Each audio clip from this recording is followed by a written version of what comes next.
सगळ्यांना जय शिवराय.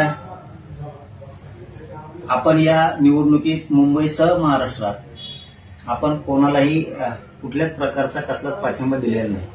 काही जणांनी काही बांधवांनी कुठं कुठं पाठिंबा दिलेला असेल किंवा त्यांचा तो वैयक्तिक काही जणांनी निर्णय घेतलेला असेल, त्यांना तो अधिकार आहे.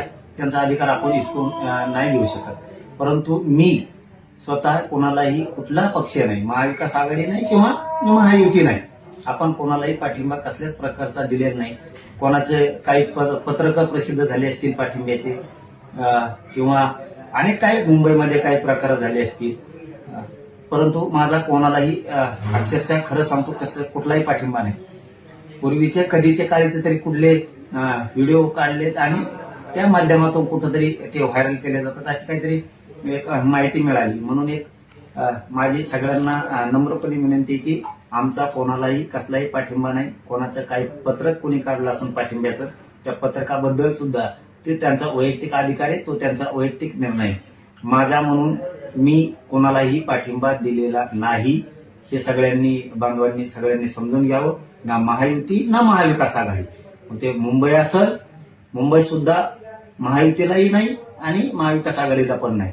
आणि उर्वरित महाराष्ट्रात सुद्धा ना महायुतीला आहे ना महाविकास आघाडीला आहे. कोणालाही माझा कसलाही पाठिंबा नाही, याची सगळ्यांनी नोंद घ्यावी.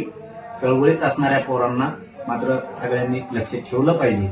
आणि मराठा समाजाला विरोध करणारे, मराठा समाजाच्या आरक्षणाला विरोध करणारे ते जर कुठं कुणी उभे असतील तर त्यांना मात्र मराठा समाजाने कधीही सहकार्य करू नये.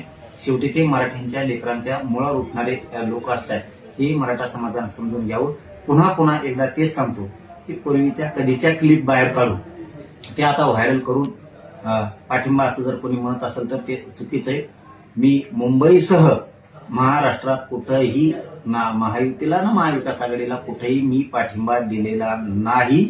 कोणाचं पत्रक जरी असलं पाठिंब्याचं तरी त्या पत्रकाशी माझा काही संबंध नाही. धन्यवाद.